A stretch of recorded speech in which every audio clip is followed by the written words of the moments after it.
12 मई का केस। मई के महीने में 18 साल बाद वसीम अख्तर को हाजिर करवाया। बड़ी खबर देने वाला।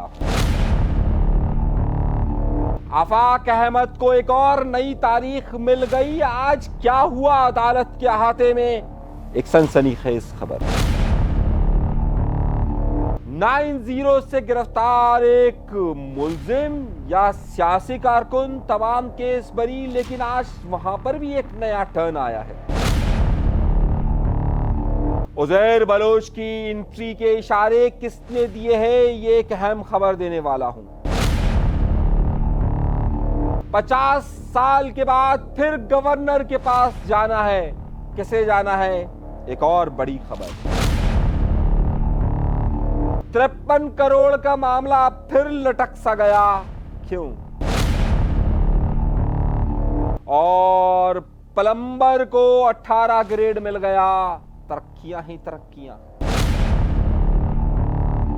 एमक्यूएम क्यों मुकाबले में नहीं आई, पीपल्स पार्टी के लिए ग्राउंड क्यों खुला छोड़ा गया, यह भी हकीकतें सामने आएगी।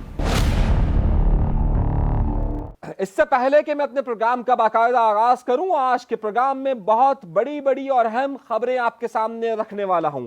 आज यूं तो सियासी माहौल में जलसे जुलूस हो नहीं रहे, एहतजाजी रैलियां हो नहीं रही, लेकिन आज अदालतों का माहौल सिंध के अंदर और पाकिस्तान के अंदर इस हद तक गर्म रहा कि खबर पर खबर बनती रही, खबर पर खबर बनती रही। बल्कि अगर मैं आज ये कहूं कि अदालत के पूरे वक्त के दौरान सुबह 9 बजे से लेकर 2 बजे तक खबरें ही खबरें बनती रही, लेकिन ना जाने क्यों आज हमारे टीवी चैनल्स ने इनका बायकॉट किया। शायद इनके काम की खबरें नहीं थी, लेकिन वो अवामी सतह पर बड़ी ही अहम खबरें हैं और वो सब आपके सामने रख रहा हूं। लेकिन हर बार की तरह डरिए मत, झिझकिए मत और बेबाक होकर बहादुर बनकर चैनल को सब्सक्राइब कीजिए, क्योंकि अब हमें मालूम ये चल रहा है कि 93%, 93% लोग वो हैं जो हमारे चैनल को देखते जरूर हैं, लेकिन सब्सक्राइब करते हुए डरते हैं कि कहीं डाला ना आ जाए। डरिए मत, चैनल को सब्सक्राइब जरूर कीजिए। आइए गुफ्तगू सिलसिले का आगाज करते हैं। बड़ी खबर से शुरू करते हैं और अपने परवरदिगार के शुक्र से। आज कराची के अंदर, सिंध के अंदर एक बड़ा अहम इलेक्शन था। मैं इस इलेक्शन को इसलिए अहमियत दे रहा था कि माजी के तजर्बात कुछ और साबित कर रहे थे। हुआ यह कि आज एक बड़ा इलेक्शन था, वो था सेनेटर ताज हैदर के इंतकाल पर खाली होने वाली सेनेट की सीट के लिए। उसमें मध्य मुकाबिल जो उम्मीदवार खड़ा किया गया था वो पाकिस्तान पीपल्स पार्टी की तरफ से वक्कार मेहदी को खड़ा किया गया था। वक्कार मेहदी को इसलिए खड़ा किया गया था कि वक्कार मेहदी को दोबारा सेनेटर बनवाया जा रहा था और ये पाकिस्तान पीपल्स पार्टी की ताज हैदर की जगह पर कंफर्म सीट थी और ये कराची के ही किसी बंदे को मिलती और वक्कार मेहदी उनके लिए नाम दिया गया था। जबकि दूसरी तरफ एमकेएम की नुमाइंदगी कर रही थी उस वक्त निगहत मिर्जा साहिबा, और निगहत मिर्जा साहिबा के साथ एमक्यूएम खड़ी हुई थी। पाकिस्तान तहरीक इंसाफ के जो वोट्स हैं तकरीबन 10 के करीब, उन्होंने इसका बाइकॉट किया हुआ था। जमात इस्लामी यहां पर नहीं आई। मैं कुछ और बातें करना चाहता हूं, जरा गौर से समझिएगा और गौर से इस बात पर फोकस कीजिएगा कि मैं कहना क्या चाह रहा हूं, बताना क्या चाह रहा हूं, जरा गौर कीजिएगा। इससे पहले वाले जरा सेनेट के इलेक्शन पर चलते हैं। इससे पहले जो सेनेट का इलेक्शन हुआ उसमें नुमाइंदगी जो कराची से गई वो गई फैसल वाउडा को। जी, फैसल वाउडा को। और फैसल वाउडा को ना वो एमक्यूएम के नुमाइंदे थे ना वो पाकिस्तान पीपल्स पार्टी के नुमाइंदे थे, लेकिन दोनों ने वोट दिए। तो मैं सोच ये रहा था कि जब दोनों एक ऐसे उम्मीदवार को वोट दे सकते हैं कि जिसकी दोनों जगह से एफिलिएशन नहीं है, तो क्या इस बार भी कोई ऐसा नाम आ सकता है, पैराशूट्स आ सकता है कि जनाब वहां से आए और दोनों एक जगह दें, या फिर दोनों में से किसी एक की तरफ हाथ रखा जाए और कहा जाए दूसरा भी उसको वोट दे। ऐसा नहीं हुआ, ऐसा नहीं हुआ और ताज हैदर की सीट दी गई। तो अब मसला है कि एमक्यूएम को तो मालूम था उसके सिर्फ 38 सीटें हैं। अगर तहरीक इंसाफ भी नहीं मिलती, जमात इस्लामी भी नहीं मिलती और अगर सब मिल भी जाए तो पीपल्स पार्टी की सीट ज्यादा, और वही हुआ। तो अब सवाल पहला ये बनता है कि जब एमक्यूएम को मालूम था कि वो नहीं जीतेगी तो क्यों गए? तो एमक्यूएम चाहती थी कि हम पे से इल्जाम धोए जाए। कौन सा? फैसल वाउडा वाला। हम पे से इल्जाम धोया जाए कि हम पाकिस्तान पीपल्स पार्टी की जब कहते हैं हाँ में हाँ मिला जाए बी टीम, तो हमें तो इलेक्शन पे जाना है। और पाकिस्तान पीपल्स पार्टी भी चाहती थी कि वो भी ये साबित करे कि उनका बंदा उधर से आए, तो इलेक्शन हुआ। और तीसरी पार्टी थी नहीं, तीसरी पार्टी समझ गया ना, फैसल वाउडा पार्टी थी नहीं। तो हुआ ये कि यहां पर आकर इलेक्शन हुआ, 111 वोट मिले वक्कार मेहदी को, 38 वोट मिला एमक्यूएम को। वक्कार मेहदी जीत गए। सब लोग वहां पहुंचे हुए थे। कौन कौन नहीं था? निसार खोड़ो सिंध के सदर, फरियाल तारपुर दायरा वोट भी है उनका, वजीर आला सिंध, पूरी पाकिस्तान पीपल्स पार्टी की कैबिनेट वहां पर मौजूद थी। और एमक्यूएम, अब यहां तो धांधली का इल्जाम लग नहीं सकता ना, लेकिन जाहिर सीट तो वही थी और वही होनी थी। और इसलिए एमक्यूएम ने भी कोई बड़ी मेहनत नहीं की। वो चाहती तो जाकर तहरीक इंसाफ को मनाती, गाड़ी पे हाथ रखती, विजिट करती, जो वोट मांगने का तरीकेकार होता है, जमात इस्लामी के पास जाती, लेकिन उन्होंने भी कहा बस गुजारा गुजारा गुजारा गुजारा करके निकल जाते, और वो गुजारा करके निकल गई, सीट मिल गई ताजर को। जिस वक्त इलेक्शन चल रहा था, उसी वक्त अदालतों में माहौल गर्म चल रहा था। वसीम अख्तर हाजिर हो, इंसदाद दहशतगर्दी के अंदर आवाज लग रही थी, वसीम अख्तर हाजिर हो। और बराबर की ही अदालत में आवाज लग रही थी, आफाक अहमद आ चुके हैं। यानी कि इंसदाद दहशतगर्दी की अदालत के अंदर 2 मुकदमात,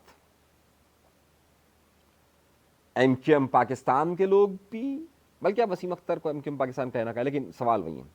दूसरी तरफ आफाक अहमद साहब के भी, वो कहते हैं ना, देखा तो होगा गुजरते हुए, मिले तो होंगे। ये खबर बाद में दूंगा, लेकिन इस वक्त पहले जो खबर है उस पर देता।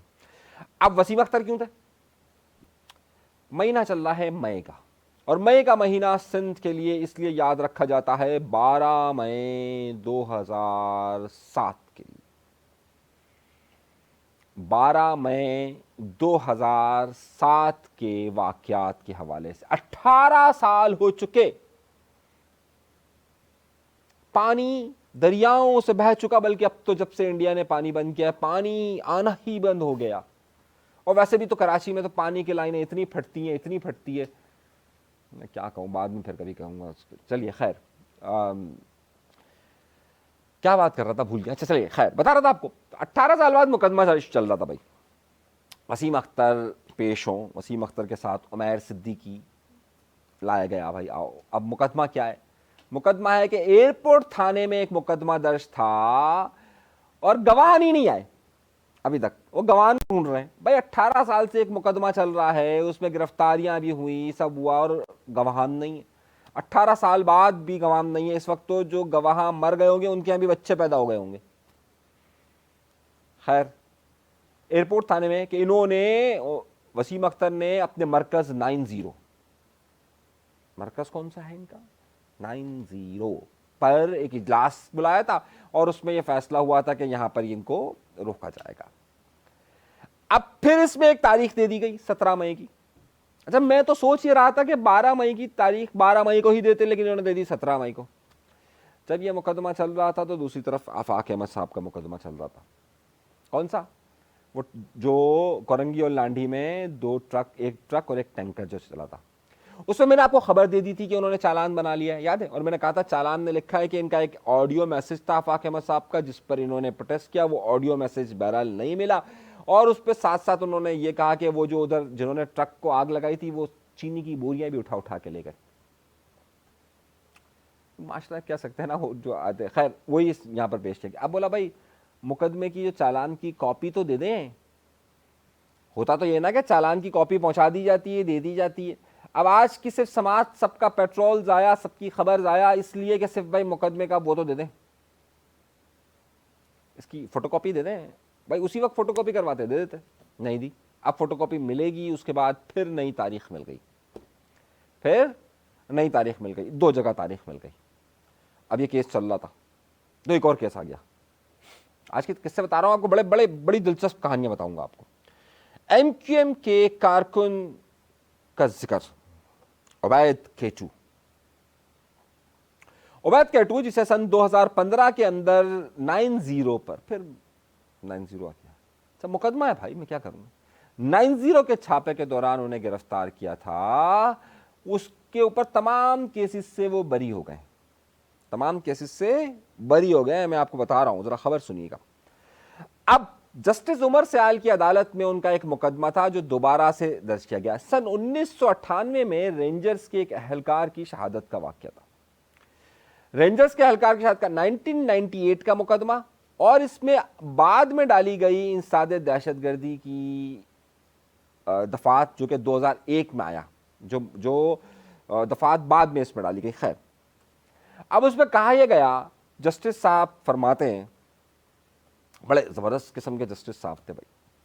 जस्टिस साहब कहते हैं कि भाई ये तो मुजरिम है। अच्छा, उन्होंने अभी तो केस चल नहीं रहा, वो तो पहले एक सजा हुई ना, तो इसको आप, उन्होंने कहा कि जो वकील ने कहा कि भाई इनको बरी करें, जमानत पे रिहा कर दें, सारे मुकदमात खत्म हो गए, एक ही मुकदमा है और इस पर अगर इनको उम्र कैद की सजा है, अगर इनका केस दोबारा से अपील पर चल रहा है तो उन्होंने अभी तो सुना नहीं और फैसला सुना दिया कि भाई ये तो जाके फिर फायरिंग वायरिंग करेंगे, तो इनको तो नहीं छोड़ सकते हम।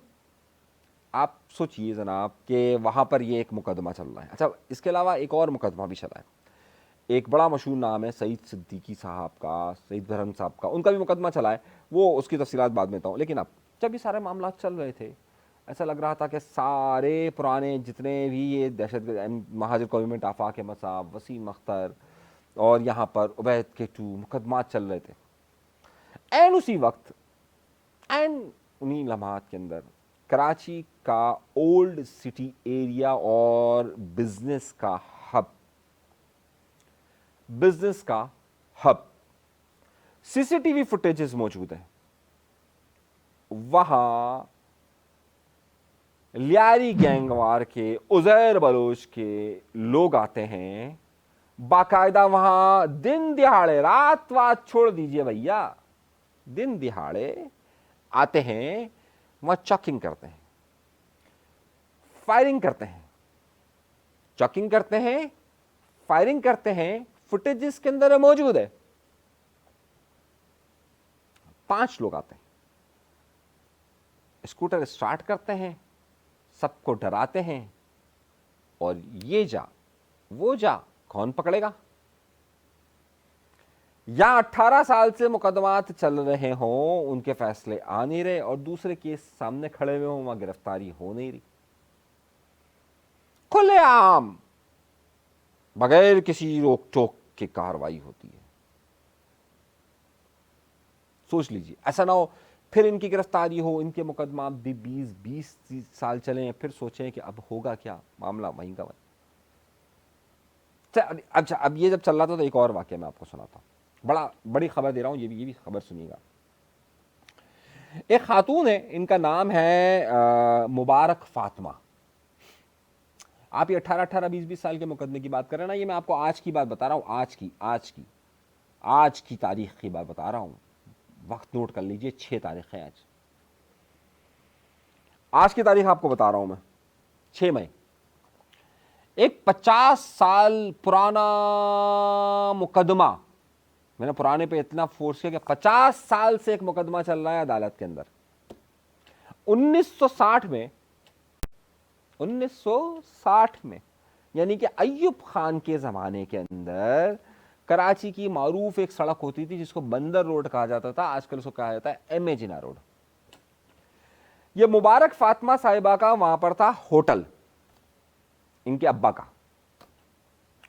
अब जब होटल था तो इनको हुआ ये कि वहां पर जिसके छोटे छोटे होटल थे ना, जैसे बिंदु खान का होटल था, मुबारक फातिमा इन लोगों का होटल था, वहां पर बताया गया कि भाई Bunder road, M A Jinnah road पर हम एक 5 स्टार होटल बनाएंगे। तो इनकी जो वहां की लीज थी वो खत्म कर दी गई, और इनसे कहा गया कि जनाब वहां पर आपको एक सब्स्टिट्यूट जगह, दूसरी जगह दी जाएगी, उसी जगह पे दी जाएगी। अच्छा, होटल बनाने का मंसूबा बना, फिर कराची यहां से शिफ्ट हो गया, कैपिटल यहां से इस्लामाबाद ले गया अय्यूब खान, तो होटल का मंसूबा भी खत्म हो गया। जब होटल का मंसूबा खत्म हुआ तो इनसे कहा गया भाई वो जगह दे दे। बिंदु खान वाले को जगह मिल गई, बिंदु खान का आपने देखा होगा एम ए जिना रोड पर जगह है, इनको जगह नहीं मिली। अब इन्होंने उस जमाने में केस किया, कितने साल पहले, 50 साल पहले। उसके बाद ये जो लाइंस एरिया का प्रोजेक्ट आता है, lines area development authority, lines area project development जो था वो आ गया मार्केट के अंदर। उन्होंने उस वक्त बाद में गवर्नर को खत लिखा, और फिर इनको गवर्नर ने कहा कि हाँ भाई इनको जगह नहीं मिलेगी, ये वाली ये चली जाएगी लाइंस एरिया में।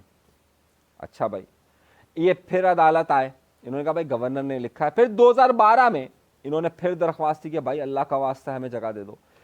अब अदालत ने 2012 के बाद, यानी 50 साल वाले मुकदमे 2012 में उन्होंने दी थी। अब जो जस्टिस इकबाल कल्होड़ो साहब ने ये कहा कि भाई आपका फैसला फिर अब जो है वो गवर्नर साहब करेंगे, यानी कि कामरान टेसोरी साहब।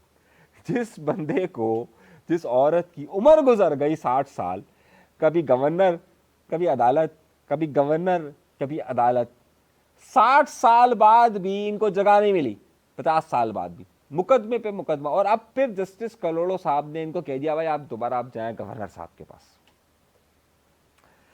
खातून सीधा सीधा जाती किसी, जो एक सिस्टम चलता है ना एसबीसीए का, उसके पास कुछ पैसा वैसा खिलाते, मामला हल हो जाता। भाई वो जो लोग हैं वो तो आज भी सारा सिस्टम कराची के अंदर तो उसी तरीके से कहीं ना कहीं पस पर काम हो रहा है ना। उसमें भी अभी एक रिपोर्ट दूंगा मैं आपको अगले प्रोग्राम में। 50 साल से एक मुकदमा चल रहा है, इधर ही पड़ा हुआ है। फिर बोलते हैं कि यहां पर इंसाफ का बोलबाला होगा, हर शख्स को इंसाफ मिलेगा। 50 साल हो चुके मुकदमे को। तो वसीम अख्तर भाई थोड़ा सबर करें, अभी तो सिर्फ और सिर्फ 18 साल हुए हैं। अभी आप फुटेज आपके देखे थे एक्सरसाइज के, भी एक्सरसाइज करें, अभी तो 20-22 साल और मुकदमा चलेगा। तो मेरे ख्याल से 2000 शानी कौन सा साल है, 2025 ना, तो 20 साल बाद 2045-50 में इंशाअल्लाह ताला आपका फैसला 2050 तक के सारे मुकदमात का मामला उस वक्त की अदालत फिर किसी को भेज देगी। तो यही उबैद के टू, यही सारे मामला, ये सब 2050 में जाकर फिर इसका फैसला इंशाअल्लाह ताला होगा, जो इस वक्त केस की सूरत हाल आ रही है। लेकिन कुछ खूबसूरत केस भी होते हैं। अब 53 करोड़ रुपए का पार्टी का एक फ्रॉड हुआ। कौन? नादिया हुसैन मॉडल का शौहर आतिफ। नादिया हुसैन खुद पहुंच गई। अब जब नादिया हुसैन पहुंची हुई हो तो कैमरे तो उस तरफ लगेंगे ना यार। वहां पर वकील उनके कहते रहे कि भाई ये तो दो चीजों केस है, इसमें FIA वगैरह या FBR वगैरह क्या करेगी आकर। तो वो भी एक चलता रहा। खैर, इन शॉर्ट इन सब मुकदमात को अगर आप देखिए तो आपको इनका चलना भी मज़े खेज लगेगा। पाकिस्तान में कानून की हुक्मरानी भी मज़े खेज लगेगी। पाकिस्तान में एक आम शख्स को, आम आदमी को फातिमा मुबारक की तरह 50 साल तक रगड़े लगते रहेंगे। अपील पर अपील, अपील पर अपील और अपील पर अपील चलती रहेगी। यहाँ नाइंसाफियों की एक लंबी कहानी है। यहाँ पर पुलिस के दरवाज़ों तक लोग जाते हुए डरते हैं और अदालत के रुख करने को ये सोच कर जाते हैं कि शायद अब उनकी उम्र में, उनकी ज़िंदगी में तो ये फ़ैसला नहीं होगा, और यही सब कुछ हो रहा है। अल्लाह तबारक व ताला इस मुल्क के मुंसिफों को इंसाफ करने की तौफीक अता फरमाए और लोगों की ज़िंदगियों से खेलने से बचाए। याद दीजिएगा, पाकिस्तान जिंदाबाद।